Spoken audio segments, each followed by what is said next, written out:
give yourselves in a great way. You give your time, you give your things, you give your children, you give everything. I've never seen a church like this.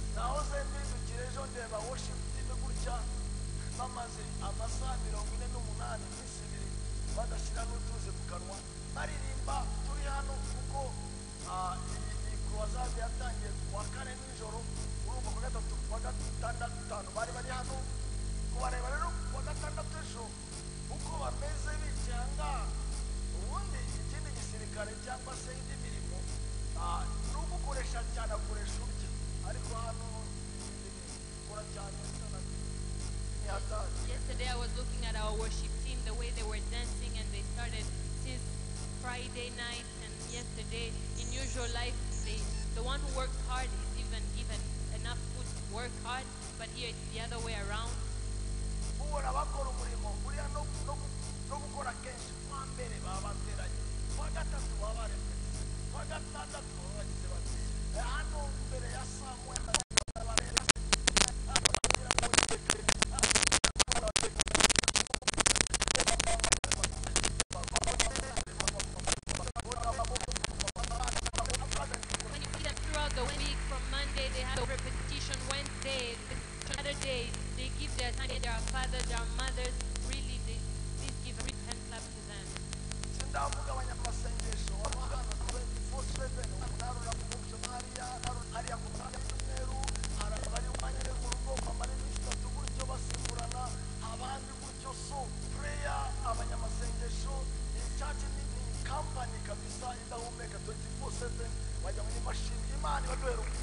And also talking about our intercession, they are here 24/7 in the tower praying, and they do crusade every weekend. Even at home they do 3 days every weekend. Really, this is a church that works in a great way.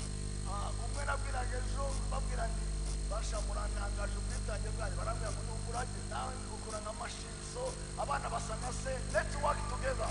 I was talking to someone yesterday, I was saying you guys do such a great job, and they say this is an inheritance. You also work hard, you don't give yourself a break, so we inherited that from you. And I do acknowledge that I'm not a lazy person either.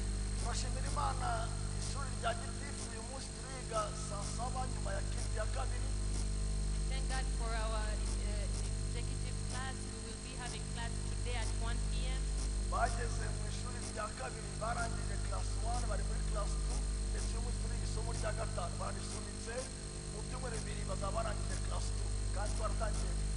So we are going on.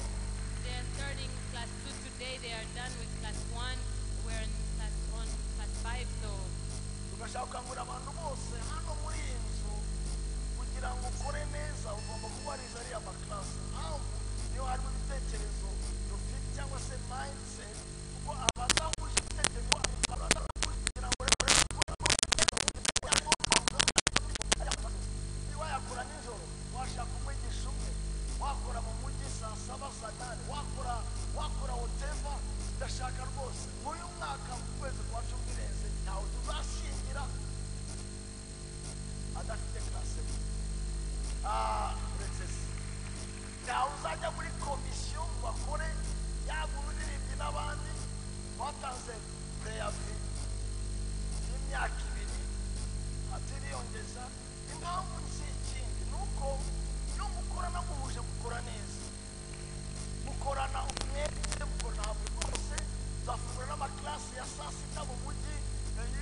yes, definitely.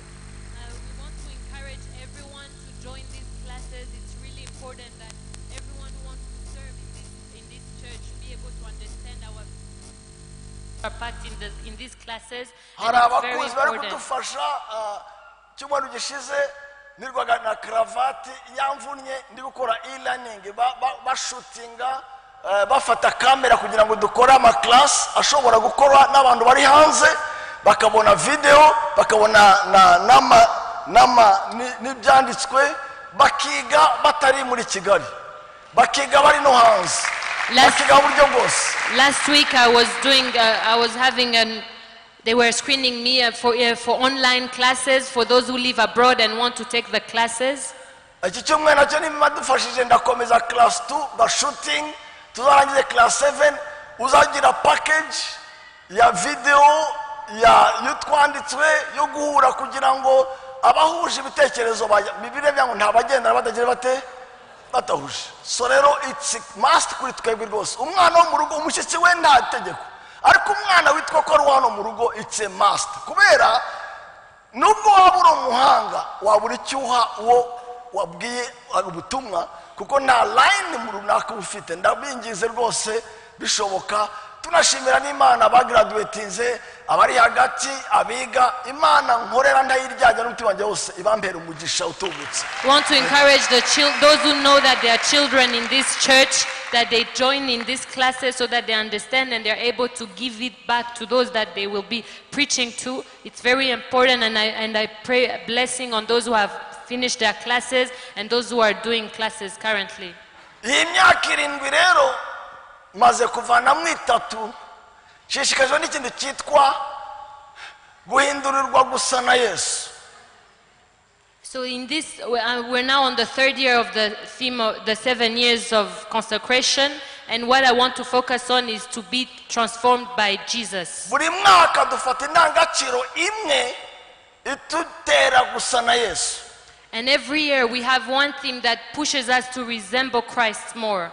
Rimwe na rimwe tukavanga n'ebyiri, ariko nta kindi indangagaciro zidutuma turushaho gusa n'uwo mugabo twemeye gukurikira. And sometimes we even combine two, but these are the characteristics that push us to resemble Christ. Uyu mwaka rero nongere mbisubiremo, Imana izavana ikintu cyose gisuzuguro ku buzima bwawe. And this year, let me repeat it, God is going to remove all shame in your life. Nimba mu kazi kawe usuzuguwe, wibutse Imana ko uyu mwaka utashaka gusuzugurwa mu kazi, ukora akazi kawe uko bikwiriye, iyi Imana nizera izabikora.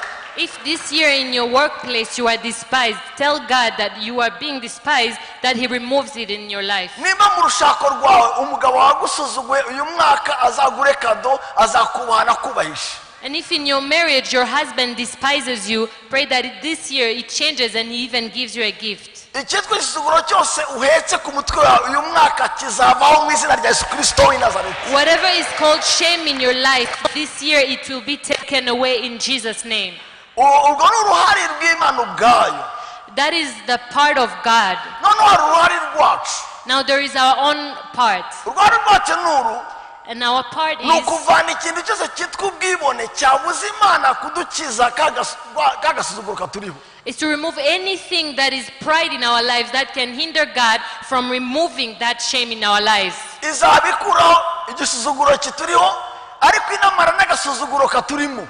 He will be removing every shame that is in us, but He will also remove any pride and any boasting in our hearts. Abapapa bagize agape izaba tariki 18 ku cyumweru gitaha, ariko nashimye topic yabaravuze ngo ni gute umuntu yaca bugufi adatishwe bugufi.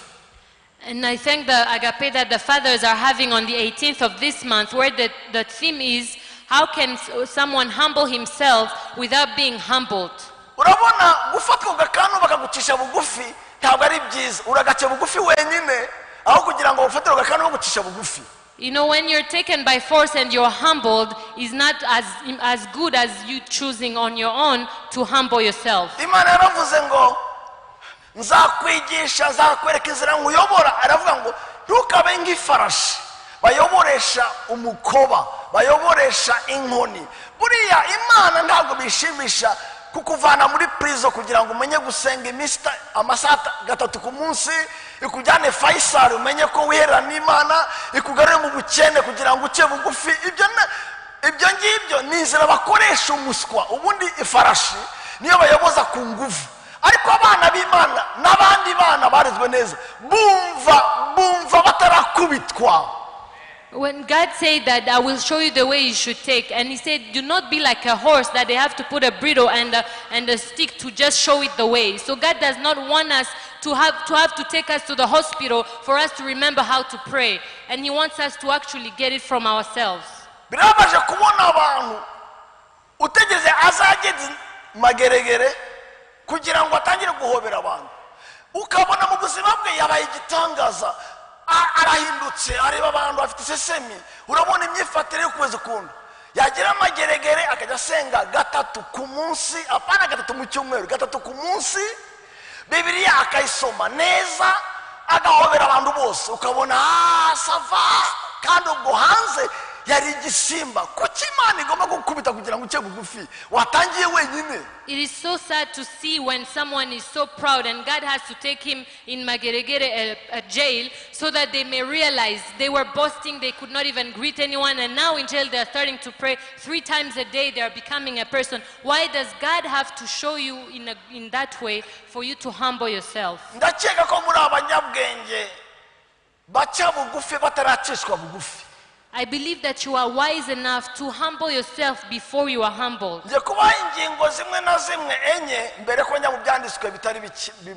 I'm going to give you 4 points before we move into the scriptures. Ubushobozi cyangwa imbaraga cyangwa ubutwari cyangwa ubutunzi cyangwa ubwiza cyangwa ubwenge dukesha Imana iyo bifatanije n'irarimo bukora nk'umusemburo utuma twishyira hejuru tukumva ko ari twe turiho gusa kandi tugakora cyangwa tukavuga ibirenze ibyo Uwiteka atwemereye kuvuga cyangwa gukora. The capacity, strength, power, or wealth, or beauty, or wisdom that we get from God, when it's put with the lust that is in us, it works like yeast that makes us puff up or exalt ourselves, and we feel that we are the only ones alive, and we start doing or saying what is beyond what God allows us to say or do. When there is no longer charcoal, the fire goes down. When there is no petrol, the fire goes down. Whatever that God can give us or make us, when it meets the lust that is in us, it all brings itself up together.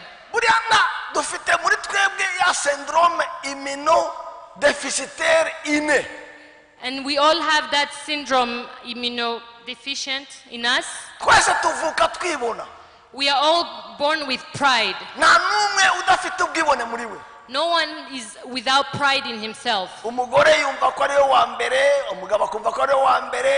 Umuzungu akumva ko ari wa mbere, umwirabura ko ari wa mbere, umusinga akumva ari wa mbere, umwega akumva ari wa mbere, abakobwa bakumva ari wa mbere, abanyiginya bakumva ari wa mbere. Everybody is proud by birth.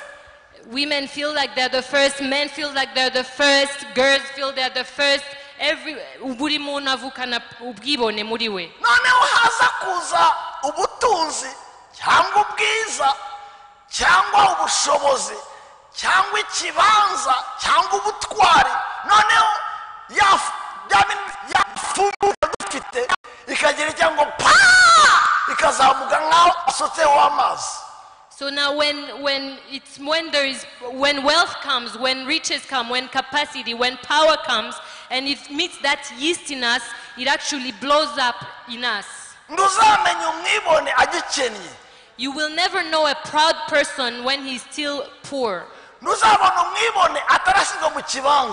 You will never see a proud person before he's placed in a position. And there is a proverb in Kinyarwanda that says that whoever does not have any other means settles.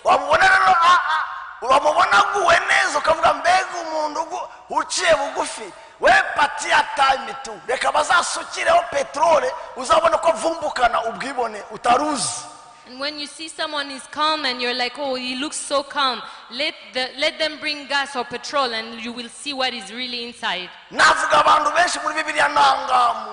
I can even talk about many people in the Bible, even around us, that you know. I will take Haman.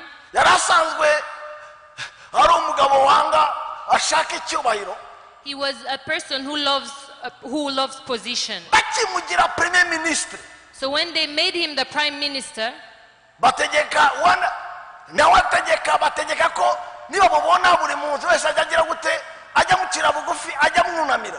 And they commanded that whoever would see him, they will need to stoop down for him, bow down to him. muza amakuru ko uwitwa Mordekayi atamupfukamiye. Bibiliya ivuga ngo yaravuze ngo yasanze ari ikintu cyoroshye cyane kuba yakwica imbwa nka Mordekayi, asanga icyamufasha ni ugutsemba abayuda bose kugira ngo abazize ko izo mbwa yatinyutse kutayipfukamira. Who are you? And you know that Mordecai did not accept to bow down to him. And he felt it easy to kill someone like Mordecai, but he felt that that was not enough. And he actually wanted to extinguish all his people. Ndashima Imana ijya imara agasuzuguro. I thank God who removed all shame. Nutayitinya If you do not fear him, kwikomeye, that he is strong, witinye ko yagusubiza aho yagukuye. fear that he is able to take you back where he took you from. Nimwanyumvise neza. You did not hear me well. Nutayitinya ko ikomeye, If you do not fear him because he is great, tinya ko ifite imbaraga zo gusubiza aho yagukuye. fear that he has the power to take you back where he got you from. Bitume ugira uko witwara. And let him make you behave in a different way. Point ya kabiri, The second point, imbaraga zose cyangwa ubutwari bwose cyangwa ubushobozi bwose dufite dukeka ko turusha abandi n'ubuntu gusa, tuba ijambo rikurikira dutijwe ngo dusoze umugambi w'Imana kuko tutabuvukanye kandi dushobora kubwamburwa n'uwabuduhaye ari we Uwiteka isumba byose igihe cyose ndetse hose. all strength or all greatness or all power that we have or think we have more than others, it is only grace that we are lent so that we can fulfill the plan of God, because we were not born with it, and it can be taken away by the one who lent it to us, who is the God Almighty, anytime and everywhere. Mufate amagambo abiri, mufate ijambo ubuntu, mufate ijambo dutijwe. Take the word grace and being lent. Urabizi ubushobozi bwo kubyuka n'ubuntu. You know, the capacity of waking up is grace. Hari umuntu utabyutse uyu munsi There is a person who did not wake up today, kandi yaryamye neza pe, yet he slept well. guhagarara gutya ku maguru yombi And if you can stand well on your feet, n'ubuntu. it is grace. Hari abashobora bakeneye ko bafata kugira ngo bahagarare. There are people who need to be held so that they can stand. Amen. Ikintu cyose usa n'ushoboye gukora ndashaka kwibutsa ko ari ubuntu. I want you to, whatever you're capable to do, I want to remind you that it is grace. Abanyarwanda baca umugani ngo Rwandans give a proverb, ndinda iba kabiri. Wait me or wait for me is said twice. Iya mbere ndinda the first wait, mumbakana hanga if we can bring a small Gatoya. child, ya ujya kusa n'umwana ngwino baza nta kibazo nigisa kugeze uko umeze. So rero ndinda ya mbere the first wait ni njyewe papa is me, the father, ukomeye who is strong, wihuta nawe ankurikira who is working fast and he follows akambwira me. daye ndinda daye, mbese njyewe papa mutegereze kuko ntafite imbaraga zo kugenda kuri speed yawe, And he has to say, Dad, wait for me, because he cannot walk by my speed. kubera nihuta nka papa And because I'm rushing nawe like the nta father, mbaraga tunganya and we don't have the same strength, ndamusiga. I always go Ariko nyuma faster. y'iminsi But after some days, azaba ari imbere he will be in front, nanjye ngenda gutya and I will be walking, ndinda telling him, wait for me. ndinda Wait, my son, wait, my child, wait.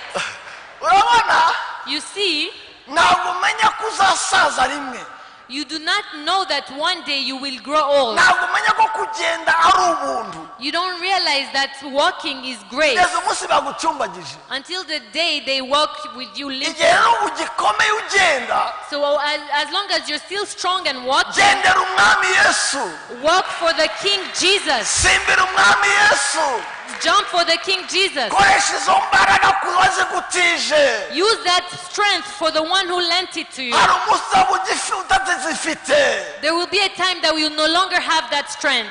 icyo ufite cyose, Whatever you have, icyo uri cyo cyose, whatever you are, ni ubuntu. it is grace. Icya kabiri Second, ni ubuntu utijwe.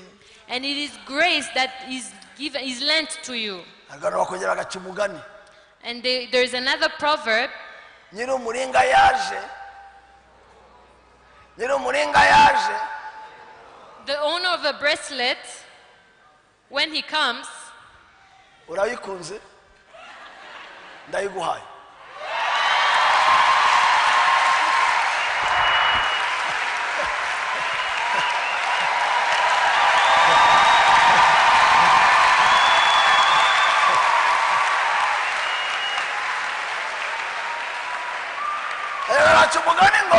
Randons give a proverb. Nyiri umuringa yaje. The owner of a bracelet, Tega kuboko. when he comes, you give your hand. Ndangangara abantu. I'm always amazed by people. Bibuka ko bahishwe umwuka uva mu ijuru n'Imana ari mu kiriyo gusa. They're reminded that the air they breathe is given by God only when they are in morning time. Nibwo baririmba ngo aheza mu ijuru. That's when they sing that Tuzahurirayo bagenzi. in heaven we will all meet there. Ariko iyo bakiri bazima bakomeye But when they're still alive and strong, bitwara nk'aho batatijwe ubuzima. they behave as if they were not lent that life. This life is so short. Ubu buzima ni bugufi, So short. bugufi cyane. Ejo bundi ndongora numvaga nzabyara utu twana tuzakura ubu nanjye nzaba papa. None ubu ngubu nta mwana wanjye n'umwe utabyara. Ubu ndi grandpere gatanu potentiellement.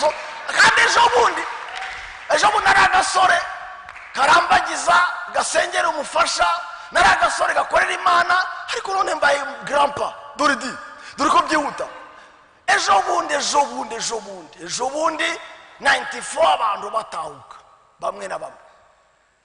Abantu bumva ko abantu bafite matera baguze Nyabugogo idafite n'umwenda banduje cyane. Abantu ubona gutyo. Yari ejo bundi kwika pa ibaye 24 years. Umwana nka Ezra Mutambyi wavutse January 94. Genocide yakorewe Abatutsi yaje afite amezi 3. Uyu munsi ni umugabo. Ezra ari yabonye ya urabona umunsi ni umugabo harashaje. Chef harashaje. So just to tell you how things happen quickly. Ubuzima buri very abandi babizi. Umwana uyu munsi urabona aba bantu bose mubona ari uyu nguyu araba yawe pano nguyu ari ba bandesi ba Arsene ba Pasia Bizimana baririmba n'abandi benshi equipe. Ejo bundi bari Ekodime ya Gisenyi. Ekodime bari muri Sunday school. Bari abari muri Sunday school ya Gisenyi kuko ndabona Time goes so fast that you can't believe that 24 years ago. Yari mwarimu wabo uriya mugabo, yari mwarimu wabo uriya Sunday school. Abigishijwe na uriya ni mukuru wanjye tuvuka ni wese wa Pastor Patrick. Yari ko ejo bundi yari urebye abantu.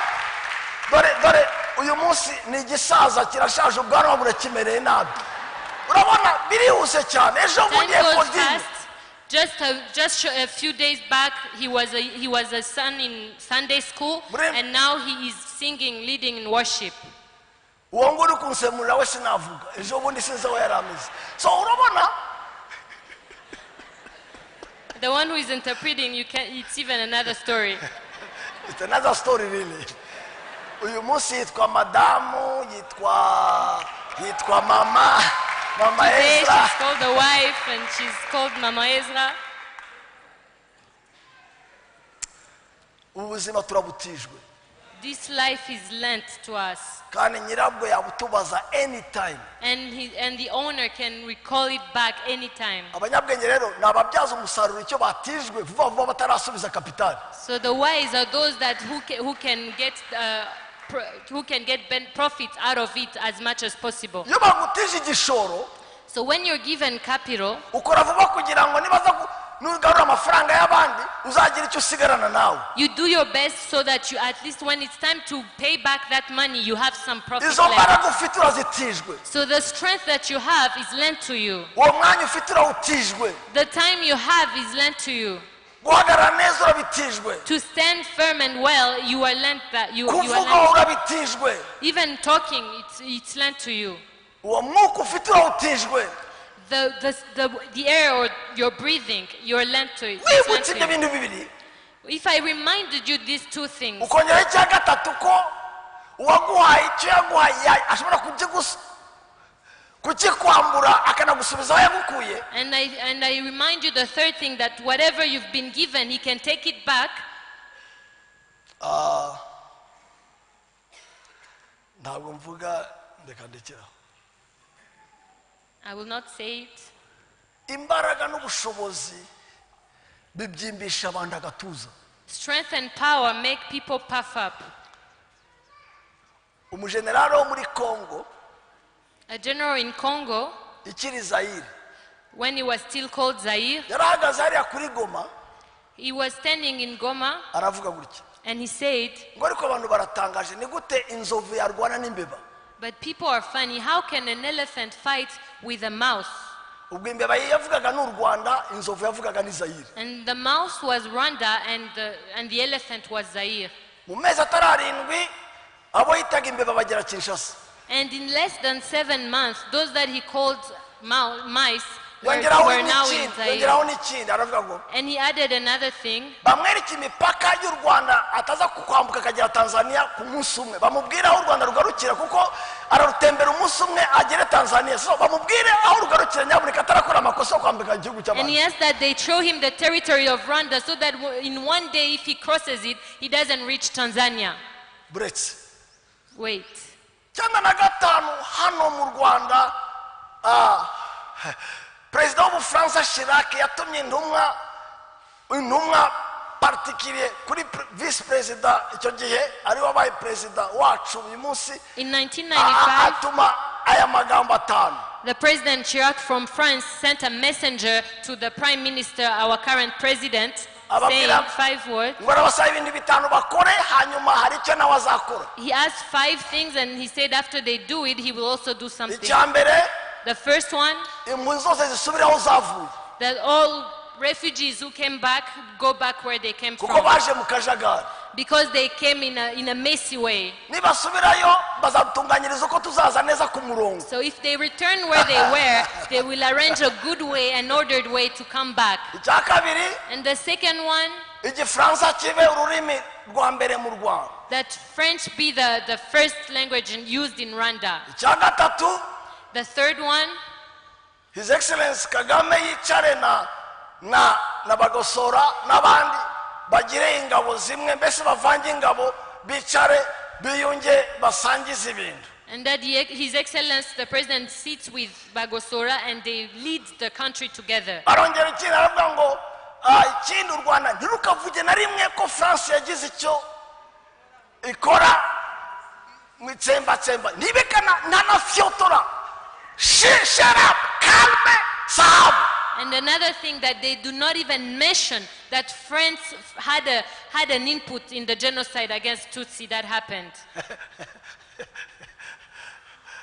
noneho rero abavuye Mushiha basubire Shungerezi Nyakivara musubireyo. So whoever came from Mushiha, Shungerezi, that they go back. bavuye Karongi basubireyo. Those who came from Karongi to go back. umva rero icyo ari gutanga. And this is what he was going to do in return. ngwere kugira ni gutya ndavuga ibyo yavuze. I'm saying what he said. ngwere kugira icyo gihe yari vice president His Excellency Kagame aravuga ngo azamugira umwami w'ibihugu by'ibiyaga bigari, mbese azamugira king wa East Africa. none uyu munsi ni king wa Afrika yose. And he said that in return he will make him kandi president of barasubiyeyo South nanjye Africa. ntabwo nasubiyeyo. ubwibone butuma uvuga amagambo akurenze. Pride makes you say things that are beyond your capacity. ubwibone butuma wumva ko isi niyo uyifite, wakora abantu bose uko ushaka igihe ushakiye ubwibone butuma ukora foolishness kandi wumva ufite imbaraga wumva ko ibintu bose ari chini reka mwige nimutigana bibiliya mwige amasomo mureba. Pride makes you feel like you own the world and that any decision you can make it. But let what we see in this life be a lesson to us. uyu munsi ntabwo impunzi zasubiye hanze. Today the refugees never went back. ntabwo igifaransa aricyo cyambere mu Rwanda. French is not the first language used in Rwanda. ntabwo ingabo za kera zivanze cyangwa se zagabuye n'izari zihari ahubwo babaye reintegre ibyo biratandukanye. The old army did not collide with the new army. Instead, they were reintegrated. uyu munsi turacyavuga uruhare rw'Ubufaransa mu itsembasema ry'abatutsi mu Rwanda. Today, we are still mentioning that France had a part in the genocide against Tutsi. yaproposaga East Africa noneho ayoboye Union Africaine. He was offering him to lead the East Africa region, and now he leads the African Union. kandi Chirac ntakiri president. And Chirac is no longer the president. ndavuga amasasu singeneye bibiliya n'amagambo menshi just guhanura just to be sincere. fungura amaso uzabona amasomo ndukeneye amasomo ahambaye. You don't need great lessons. You can just open your eyes and see what happens. ubwibone bushingiye ku bushobozi ku butware ku mbaraga ukabona umugabo arebye umugore arambwira bagapfubyiwe natoraguye nkakurongora wagize imana wagira ngo ntiyagize imana yo kubona umugore naragutoraguye nguzana nguvana mu mazi y'ibiziba none ugeze ahangaha utangiye kujya sasa amaguru wigira igitangaza ndakusubiza iwanyu mu mazi yo kuvoma mu mwobo. so ukabona agize atya yigize ikigange gutya muhiminsi. Pride makes you feel like you own the world, and you start looking at this woman you married and you're like, you're an orphan that I took from anywhere. I can do anything with you. I can just kick you whenever I want. ejo bundi yagira ka stroke. And then when he gets a stroke, mu mutwe hakajyamo umuyaga mu mutwe. and in his head there is some air that goes in. hakajyamo ka vide panda 3 secondes gusa. Just no air getting to the brain for a few seconds. agira iki uwafata wa mbere ni wa wundi abwira ngo uwafata wa mbere the first that he holds, uwafata wa mbere gutya ni the first that he holds the ones he despised. ushatse washa make. If you can, you should humble yourself. uratijwe. This is lent to you. ugiriye ubuntu. It is grace given to you. wagutije afite imbaraga zo gusubiza hahandi. Whoever lent you is capable to take you back where he got you from. icya gatatu. The third point. guca bugufi ndawe byinshi. niko ndabivuze ngo guca bugufi ndawe byinshi. To be humble has never killed anyone. ko mutabyemera se.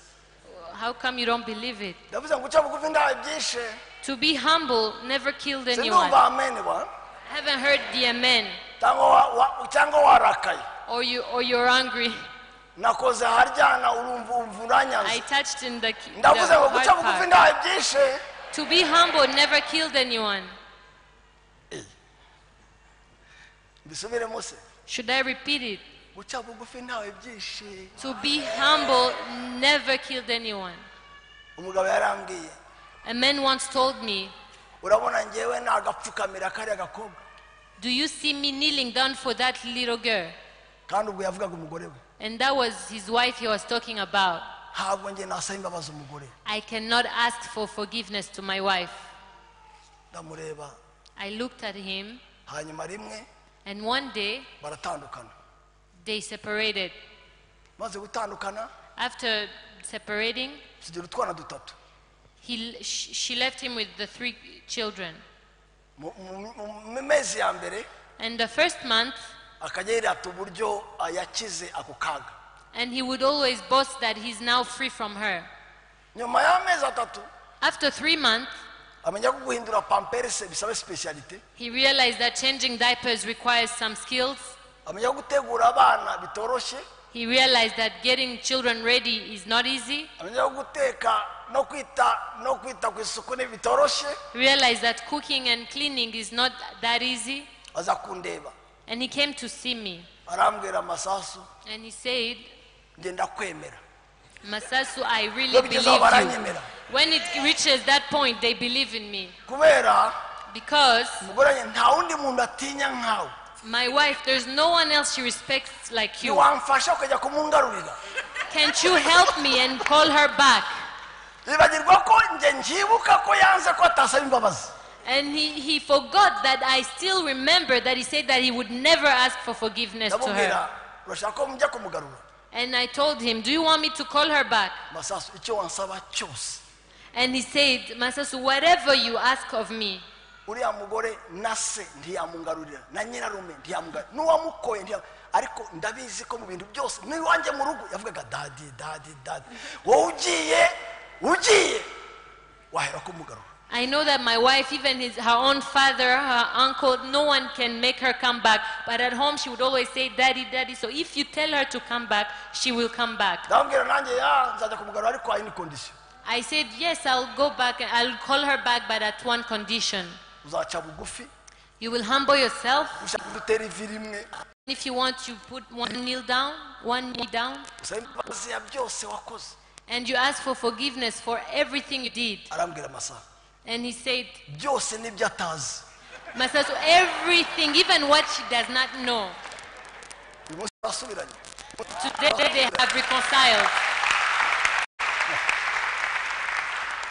utwana twari twarwaye inda abana bato mu mujyi abana kurwara inda utwana twarwaye inda imisatsi yabaye mbiribiri ubona utwana twarabaye kandi twari dutoye ubona utwana twarabaye gutya. Children had lice in their hair and they were looking like they are sick. abana batangiye kubyima amatama nka bwaki gutya ubona wagira ngo babyibushye naho ni kwashorokore. They look like they are about to have cholera. Yeah. Kwashoko. ibyo ntabwo abizi yavutse bamuha amata na fosfatine ntabwo azi kwashorokore na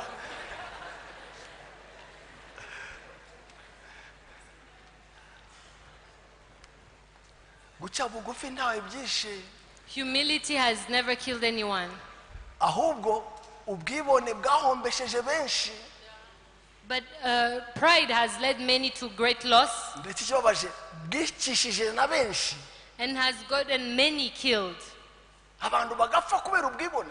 And people would die because of pride. babwiye isazi They told va ku mupfu dushyingure. a fly, va ku mupfu. come out of the dead corpse so that we can bury him. aravuga hakuna. He said, no, I can't. barabwira vayo tugiye He gukinga. said, please move from that corpse. We want to bury him. aravuga hakuna. I cannot. barayihamba. So they buried the fly with the corpse. And it died.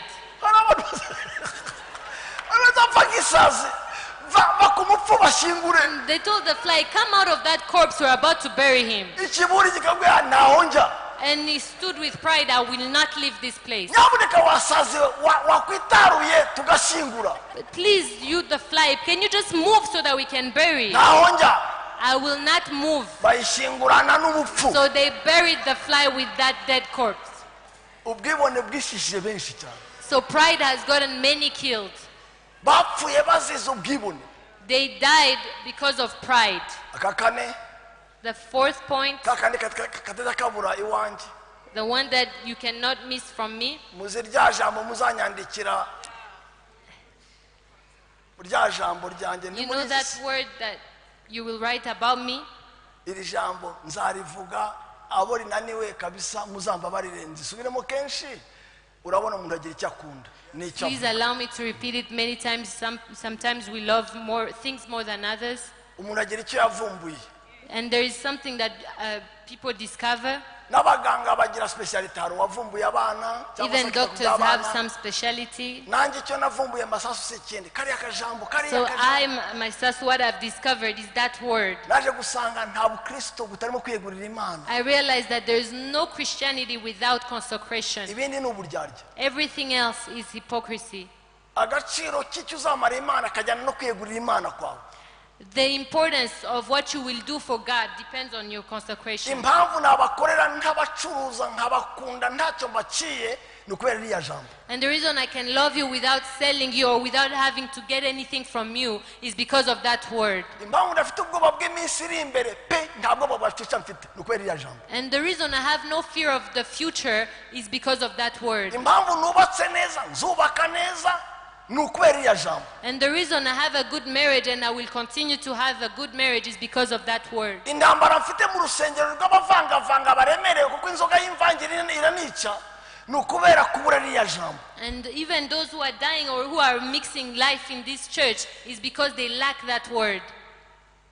Nimba nzaribatera mu nshinge. If I will inject it to you through a needle. Bambwiye ngo mvuge ijambo rimwe gusa numva Bibiliya ivuga. If they ask me to say one word that the Bible says, Navuga consecration. I would say consecration. Impamvu ubona abantu basaragurika bakaba beza none bakaba babijo n'ubwiyegurira Imana buki. And if the reason you see some people today they are crazy for Jesus and the next day they are no longer in love with Jesus is because of this word. Impamvu ubona abashumba none atangira neza ejo agasambanya ashenze kurasangira si ikindi n'ubwiyegurira Imana buki. And the reason you see pastors today they start well and they are serving God and the next day they are sleeping with their Christian is because of little of that word of Igihe consecration. cyose nzaba niyegurira Imana sinzabahemukira. As long as I consecrate myself to God, I will never deceive you. Kuko ntabwo nzaba nkura mbareba hari unzaba ntinya mutabona. Because I will not be serving looking at you, but there is one I will be serving that you do not see. Igihe cyose ngiyegurira Imana ntabwo nzabasumbanisha. As long as I consecrate myself to God, I will never have people higher than others. Kwegurira Imana ni nko kuba umuyoboro cyangwa tiyo. Consecrating ourselves to God, it's like being a vessel itambutsa amazi nta kisigaranye. that makes water flow without leaving some behind. Kuko itiyo yasigaranye amazi ntabwo ari itiyo ni eponge. Because when a vessel does not give the whole water through, it's like a sponge. Consecration iragufungura igatuma ibyo Imana iguhaye ubishita ku bandi udakeneye kugira ibyo wibikira. Consecration makes you that whatever you have, you receive, you give it to everybody else without keeping anything to yourself. Ndabaraye nimo mu Imana nzima yandemye mwesanga mubishe consecration masasu naruhuka kuko mwayoborwa niyo mutabona. I swear to you that if everyone in this church understood the word consecration, you would serve God without even having to Nta people mukobwa look at you. warongorwa kubwirari. And no women would get married because of lust. Kuko irari rivanwamo na consecration. Because lust removes consecration. No, lust is removed by consecration. Because lust is removed by consecration. N'abantu bakwibeshya kuko biriye ngo mwitange nk'igitambo kizima nibwo muzamenya ubushake bw'Imana. Naho kwibeshya mu byemezo afata ubuzima bwe. No one would make a mistake in the decisions they take for their lives. Kuko mwahitamo mudashaka inyungu zanyu wa undi mushakana umwete yababwira icyo guhitamo. Because you would choose, but because the one that you will consecrate your life to would tell you what you need to choose. Nta madayimoni yabasigaramo. No demon would be in your lives. Kubera uwo mwakwiha ntiyakwemera ko abasangira n'abandi. Because the one you give yourself to would never share you with others. Nguko umugore w'umugabo ntabwo abo umugore w'abandi kuko yabaye umugore w'umugabo umwe. Consecration ituma Yesu avuga ngo uriya n'uwanjye don't touch. Just as the wife belongs to her husband and he doesn't share her with many, so as someone who consecrates himself to God, God decides to say he's mine fully and no one can touch. Sinzi imyaka maze cyangwa nzamara ni myinshi cyane. I don't know the years that I will live, but there are many. Wamangabanyamafata mwese gutya. If I can take each one, wenda consecration nko mu kanwa kanje cyangwa mutwe wanjye. If consecration was in my head, ngafata Papa Franco niwe mutama. And I take Papa Franco, and I have to make it go in him. Kuko ibimvunye byose arabo nakira ntabara arabo ngirinama arabo nyobora arabo tuganira behind level yo gukacinga iby'Imana bijyanye na consecration ye. Because everyone I'm leading, the Christians, even those who are working for God together, whatever struggles I'm facing, it lies behind the consecration. abafite impano ni benshi Many are gifted, abayikorera mu cyubahiro cy'Imana ni bakeya but those who serve for the glory of God are few. ikibuze si ikindi And what is lacking iri jambo consecration is the word consecration.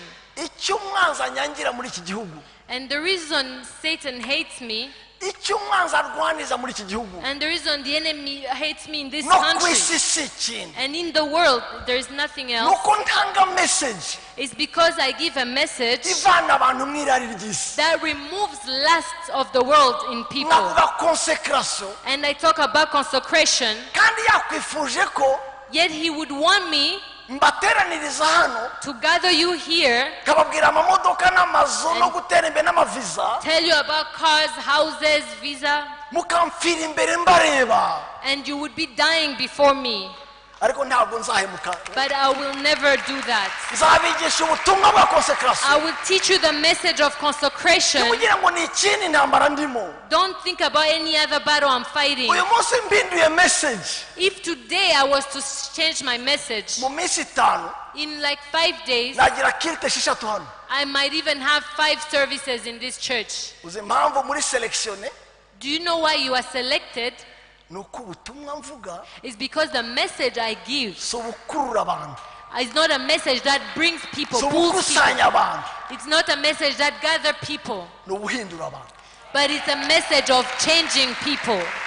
bose bakundwa amabwire ni mama y'Imana To tell you the truth, my beloved, uyu munsi nshyizemo amazi kidogo today if I was to water down a bit, 20,000 nayiteranya mu minsi itarenze umwaka umwe the 20,000 I would gather it even in 1 week. umva rero icyo tugongana n'umwanzi So this is what I fight against the enemy. ubwo abandi bahamagara abantu kuza kubaho And as many people call people to come live, bahamagara ngo baze bapfe I call them to come die, ariko batanga ubuzima but to give life. urumva ko guhamagara kwacu kuratandukanye You see that our callings are different. umwe bahamagara kubaho One calls people to come live, kandi biroroshye kwitaba and it's easy to respond to that call. baguhamagara kubaho uranyaruka If they call you to come live, you run. umva rero masasu ko mpamagara abantu But listen to how me, Masasu, I call muze people. mupfe Come and die. nimumara gupfa And after you die, muzatanga ubuzima you will give life. nimutanga ubuzima And when you give life, muzishimira n'ubuzima bwatanze you will be rejoicing over the life that you gave. niyo mpamvu yanyu yo kubaho And that is your reason of living. ariko ubwo butumwa But that message, kubera budahuye n'irari ry'abantu because it does not meet with the lust of people, bidahuye n'ibyifuzo by'abantu it does not meet with the wishes of byoroshye people, kwitaba it's not easy to respond to that call. mwe rero b'abaresikape de jenoside du monde murakabyara babambera amashyi But for mwe you, babambera amashyi the few survivors of this genocide, may God, murakorera imana mukitanga you mugatanga serve ibyanyu God, you give yourself to God, you give your own things to God ntacyo muteze ku mana without asking anything back from God, mudacuruza n'imana without selling with God, mutayitiza without lending to God, mutararikira without having lust, ariyo mukunze gusa Him being the only one that you love. uyu munsi nimutandera amabuye nta kibazo nzamenya ko tuzajyana kure Today, if you don't throw stones at me, I will know that we will reach far together. ariko iminsi yaramvuganiye But the days have spoken for me, ku muntu wese wemeye ubu butumwa that whoever has believed and accepted this message arashinyiriza agendamo and was strong in it and walked in it, yaratunganijwe he was transformed hanyuma aratunga and he was able to also gain ntabwo wealth. yabanje gutunga He did not first possess things hanyuma ngo aze gutunganywa nyuma and was transformed later on. yaratunganijwe He was first transformed, amaze and gutunganywa after being transformed, bituma atunga neza it made him possess in a atahe good umukino way, wamutungishije and he could not even betray the one who has made him possess. reka nsome vuba vuba ndabona amasaha nabishe kandi ntarasoma ijambo wagira ngo nzara kuvuga amagambo gusa Let me do fast before, because we haven't read the word of God. ibyanditswe The scriptures. igice cya 8 17 Deuteronomy 8:17 and 18. Umva, uzirinde we kwibwira uti imbaraga zanjye n'amaboko yanjye nibyo byampesheje ubu butunzi. Uzabyirinde. Number 2, ahubwo uzibuke Uwiteka. Amen. Uwiteka Imana yawe kuko ariyo iguha imbaraga zikurongesha ubutunzi kugira ngo ikomeze isezerano isezeranije indahiro n'abasekuruza banyu nguko irikomeza uyu munsi. So just ujye umenya ko icyo ufite ntabwo ari imbaraga zawe, ni Imana yasohoje isezerano yuko azaha abayishakana umwete bazayibona. Make sense? Know that whatever you have is because God is the one who gave it to you, and He gives you the ability to get it. Ntukarebe imbaraga zawe, uzibuke Uwiteka. Do not look at your strength, but remember God. Cyanditswe cya kabiri. The second scripture. Uwiteka aratuganyiriza amahoro, kandi ibyo dukora byose ni wowe ubidusohoreza. Ngwino hano Christian. Nawe ngwino hano. Murebe. Look at each other. Wegera hano. Ninde umukubise? Who slapped him? Who slapped him? Ko mutambwira. Answer me. Uwo barebana ninde? Who are they looking at? Who Who is he looking at? Who is he fighting against? Rero iyo umenye ko icyo ukora cyose ugikoreshwa, when you know that whatever you do, you're having someone make you do wita ko it. washoboye ahubwo ari uko washobojwe. And whatever you say that you were able to do, you were actually enabled. Nubwo njye nakoraga bibi, Even if I was doing something bad, bituma uca bugufi. it makes you humble yourself. Kumenya ko watsinze amashuri, To know that you passed your studies, ariko ari umwuka w'Imana wagushoboje gusoma no kutarwara amaso, when it's the Spirit of God who enabled you to read and not have an issue with your eyes, byagucisha bugufi. that humbles you. Ikintu cyose dukora, Whatever we do, yaba ari karesi, yaba ari slap, be yaba it ari a nani, slap, be it a none touch, se uyu nguyu azashimira nde? who will he thank? Uyu nguyu azashimira nde? Abona nde? Who does he see? Nyamara uwo yagashimiye nyawe nyiri igikorwa ninde? But the one he should really thank is me who's behind Christian. Ntukabare ku mbaraga zawe, So do not count on your strength, unabwire n'uyu nguyu and tell that person, icyo ubona gikoreka whatever that you see me do, kiva inyuma yanjye. it comes from behind me. Nyaruka vuba. Next. Uwiteka avuga ati umunyabwenge ye kwirata ubwenge bwe, n'intwari ye kwirata ubutwari bwayo, umutunzi ye kwirata ubutunzi bwayo. 23. Ahubwo wirata yirata ibi yuko asobanukiwe, akamenya yuko ari njye Uwiteka ugirira imbabazi no kutabera no gukiranuka mu isi. Next. Zakariya kandi aramusubiza ijambo Uwiteka atumye ati Zorobabeli ngiri, si kubw'amaboko, si kubw'imbaraga, si kubw'imbaraga. Uwiteka avuga next. Bakabiri gatatu kane gatanu. Ibyo nibyo byiringiro twiringira Imana ku bwande. Umva rero kane. Nkuru y'umurongo cyane. I love this passage. Suko twihagije ubwacu. Katalama talama telenga. Not that we are sufficient of ourselves. Ngo dutekereze ikintu cyawe cyaturutseho. Virigire ahubwo.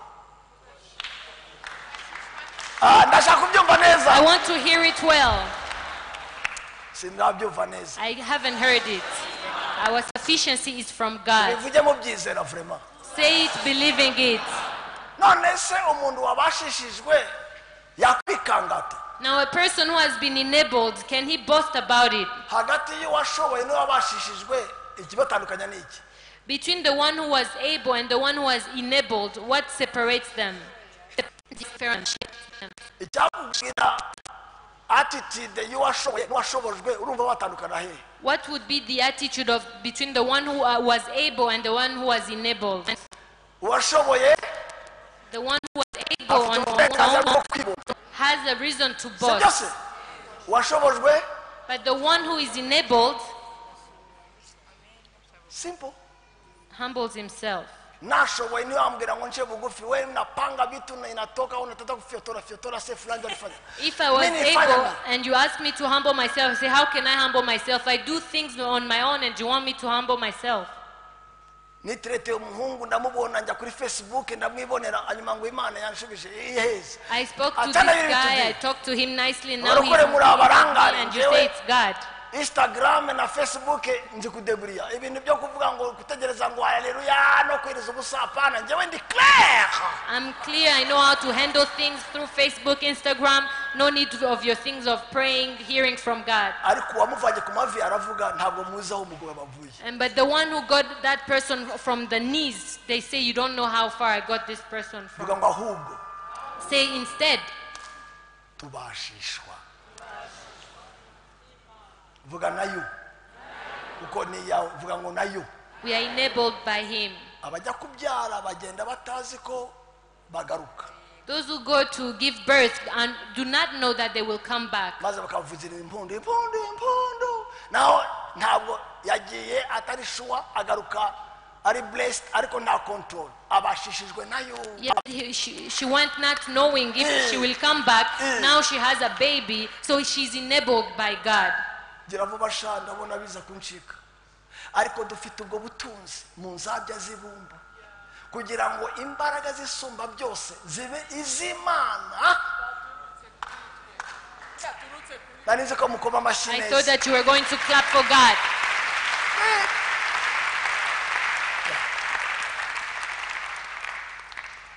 kumenya ko ngewe ndi envelope kumenya ko ndi ibumba gusa igitaka For me to know that I'm just earthen vessel, ubushobozi bwose Imana yagaragaza hanze niyo ncumbikiye niyo soko ya byose. every power that I show outside, God is the source of it. byancisha bugufi He would humble me. kubera nta envelope igira agaciro kurusha ibaruwa. Because no envelope has value more than the letter inside the envelope. icyo gihe haba habaye ibindi bindi. If that was to happen, that would be another story. ntabwo umwenda waba mwiza urwaye ubuheri. Yeah, clothes do not matter to you if you have issues with your skin. urakagire umubiri muzima wambara isengeri Better to aho have a kugira ngo good ugire skin. kansa wambara ikoti. Better to have a good skin and put on a simple shirt than have cancer and put on nice clothes. zamura di zamura ariko arampakanira ati ubuntu bwanjye buraguhagije kuko aho intege nke ziri ariho imbaraga zanjye zuzura. nuko nzanezerwa cyane kwirata intege ariko ubusa ubusazi intege nke zanjye ngo imbaraga za Kristo zigire gute kwirata intege nkeya biranabivuga. To boast in your weakness. nicyo gituma ku bwa Kristo nzishimira intege nke zanjye no guhemurwa nzishimira imibabaro no kurenganywa n'ibyago kuko iyo mbaye umunyantege nke. When I become weak, fasha neza iyo mbaye umunyantege nke. so when I am weak, iyo mbaye umunyantege nke when I am weak,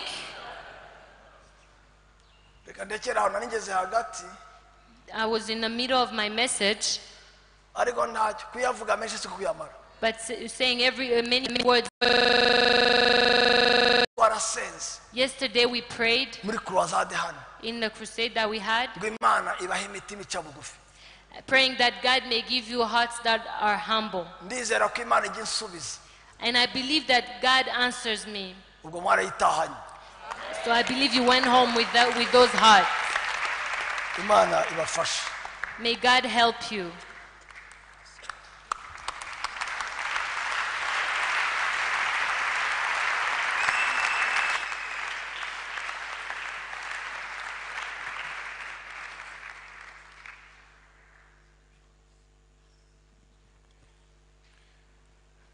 ndumva ayo mashyi ntahagije ku ijambo nk'iri ngiri. I feel that that hand clap is not enough for such word. Dadi Imana ikomeze kukugira neza cyane. May God continue to bless you, Dad.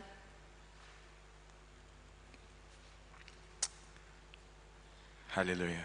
Hallelujah.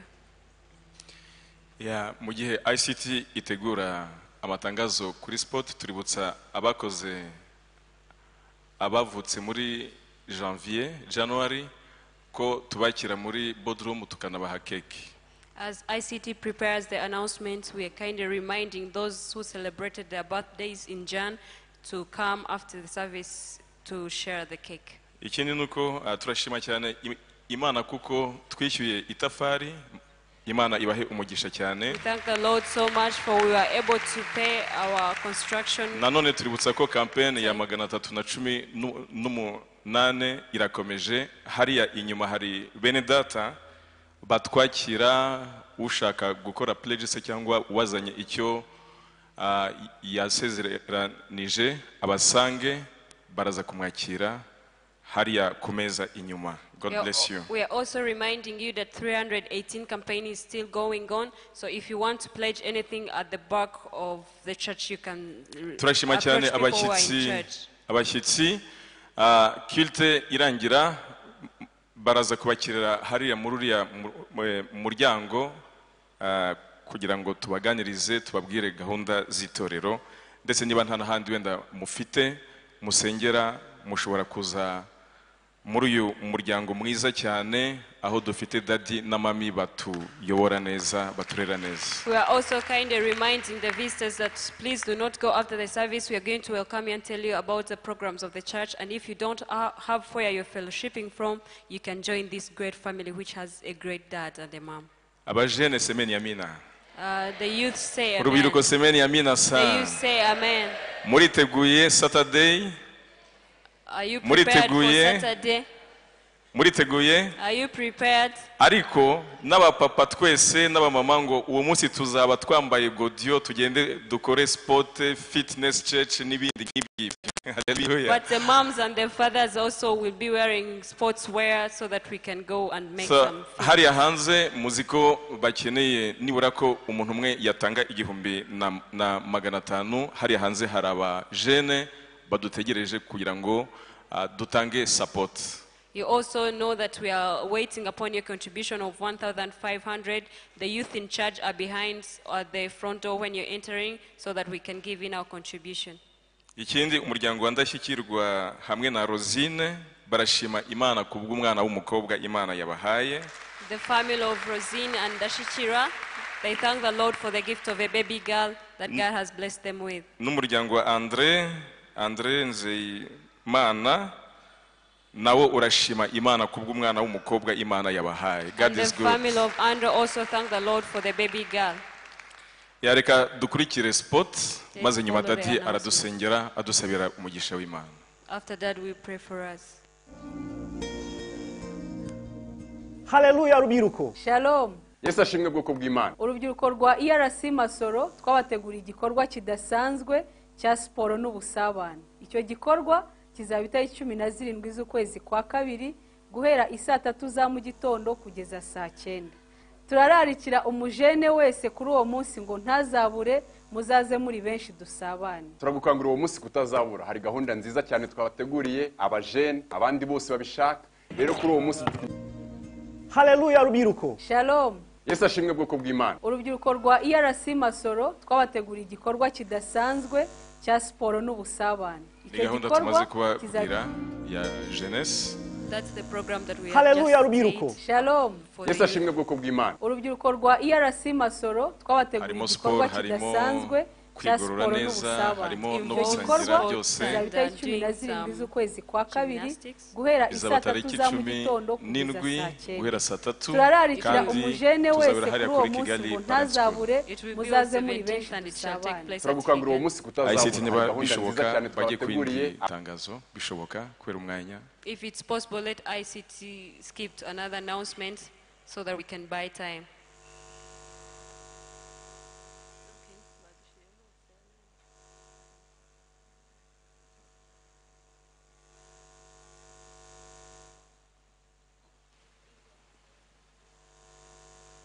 Hagati aho niba uri hano utarakizwa utarakira umwami Kristo Yesu mu mutima wawe wenda gusa waramwizeye ariko nturatura turaguha amahirwe kugira ngo agushoboze. Turavuga ubwibone, nta wundi muntu wadushoboza uretse uwabonesheje ari we Yesu Kristo. If you're midst of us and you have never accepted Christ, we still give you a chance, because we're talking about pride, which is only niba by uri the hano Lord. wumva ko ukeneye ubutabazi bw'ijuru, wazamura ikiganza tukagufasha, tukagusengera, ukakira Kristo Yesu wanesheje ubwibone n'icyaha. If you're here and you need the rescue from above, you can raise up your hands, and you are enabled by Christ who overcame sin. No kudakizwa buriya n'ubwibone bundi. Kutemera kudakizwa ni ukuvuga ngo urihagije, urishoboje, rwose n'ubwibone. Niba uri hano utarakira Kristo Yesu, zamura ikiganza wigira isoni, kuko Yesu Kristo ntabwo azatwara umwibone n'umwe, azatwara abaciye bugufi bakamucira bugufi bakamwakira. Niba uri hano utaramwakira, please zamura ikiganza cyawe tugufashe, tugusengere. Refusing to get saved is also in another way of pride, saying that I'm enough on myself. So God is not going to take any pride person. Please, if you're midst of us, you can raise up your hand and we help you accept Christ in your life. Yesu ari hafi cyane, kandi nta mwanya tugifite mwinshi wo kwinginga cyane cyane. Urumva ko uramukeneye Yesu Kristo, waje hano si impanuka, just ba intwari ni inyungu yawe, uzamure ikiganza tugusengera, nta kindi, biroroshye cyane. Christ is near for sure. We do not have more time to plead with you. If you're here, it's not by accident. If you want to accept Christ, just raise up your hand and we shall pray for you. ICT niba byatunganye mutubwire. If it's ready, Otherwise ICT, turaza you can kuyohereza inform kuri us. za WhatsApp group. Otherwise, we shall send it to WhatsApp groups. Imana ishimwe cyane, reka dusabe Daddy adusengere, adusabire umugisha. Let's ask Daddy to Duhaguruke pray twese. for us and pray blessing Mana upon itugire us. neza.